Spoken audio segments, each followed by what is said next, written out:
Good morning, everybody.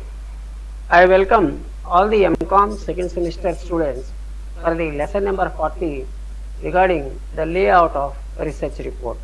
In the earlier lesson, we have learned about the fundamental concepts of a research report writing. Now, in this lesson, we will go for the discussion of the concept of layout of a research report. I am your teacher, Dr. K.V. Somnath, JS College of Commerce, Wardha, Maharashtra. Let us go for the introduction. The layout of the report means as to what the research report should contain. Research report में क्या रहना चाहिए जिसके बारे में layout of the report बताएंगे. A comprehensive layout of the research report should comprise preliminary pages, the main text and the end matter. माने total research report को अपन 3 भाग में बंटवारा कर सकते हैं. Preliminary pages और initial pages बोलते हैं. Second, the main text and the third one the end matter. आखिरी जो pages है उनको end matter बोलते हैं. So let us deal with them separately. Preliminary pages. इसमें क्या रहेगा? In its preliminary pages, the report should carry a title and a date, followed by acknowledgements in the form of preface or foreword. Then there should be a table of contents, followed by a list of tables and illustrations, so that the decision maker or anybody interested in reading the report can easily locate and require information in the report. Second one is main text. The main text provides the complete outline of the research report along with all details. Title of the research study is reported at the end of the first page of the main text and then follows the other details on pages numbered consecutively, beginning with the second page. Each main section of the report should begin on a new page. The main text of the report should have the following sections: introduction, statement of findings and recommendations, the results, the implications drawn from the results and the summary. ये कहाँ रहना चाहिए? ये 5 भाग main text में रहना चाहिए. So main text is considered about providing the overall outline of the research report, right? Introduction. The purpose of introduction is to introduce the research report to the readers. It should contain a clear statement of the objectives of research, that is, enough background should be given to make clear to the reader why the problem was considered worth investigating. Research करने के लिए क्यों इसकी महत्वपूर्णता है. A brief summary of other relevant research may also be stated so that the present study can be seen in that context. The hypothesis of the study, if any, and the definitions of the major concepts employed in the study should be explicitly stated in the introduction of the report. The methodology adopted in conducting the research study must be carefully explained. The scientific reader would like to know in detail about such things. How was the study carried out? What was its basic design? If the study was an experimental one, then what were the experimental manipulations have been done? If the data were collected by means of questionnaires or interviews, then exactly what questions were asked? The questionnaire or interview schedule is usually given at the appendix or the annexes at the end of the research report. If measurements were based on observation, then what instructions were given to the observers? Regarding the sample used in the study, the reader should be told who were the subjects and who are the target respondents, how many were there, what is the sample size, how they are selected, how the sample selection is made. All these questions are crucial for estimating the probable limits of generalizability of the findings. The statistical analysis adopted must also be clearly stated. In addition to all this, the scope of the study should be stated and the boundary lines are demarcated. कहाँ से कहाँ तक, उसमें क्या क्या items है. The various limitations under which the research project was also completed must be narrated briefly. The research study की limitations भी बताना आवश्यक है. Next one is statement of findings and recommendations.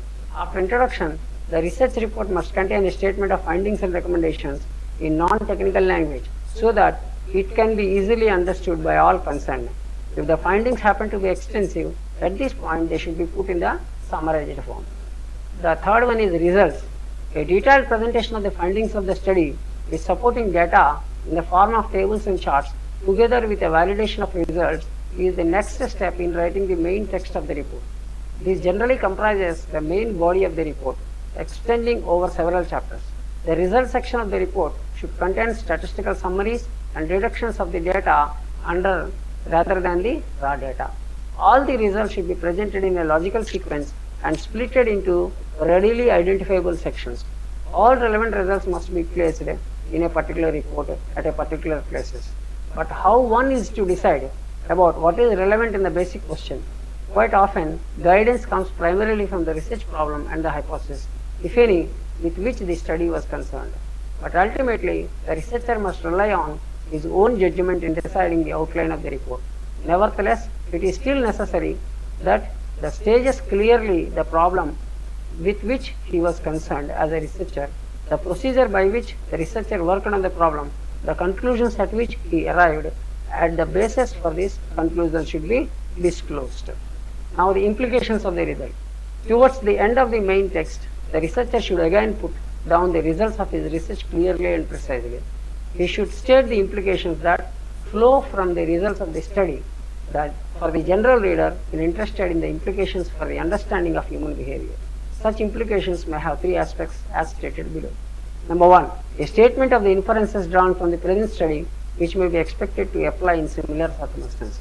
Second, the conditions of the present study which may limit the extent of legitimate generalizations of the inferences drawn from the study.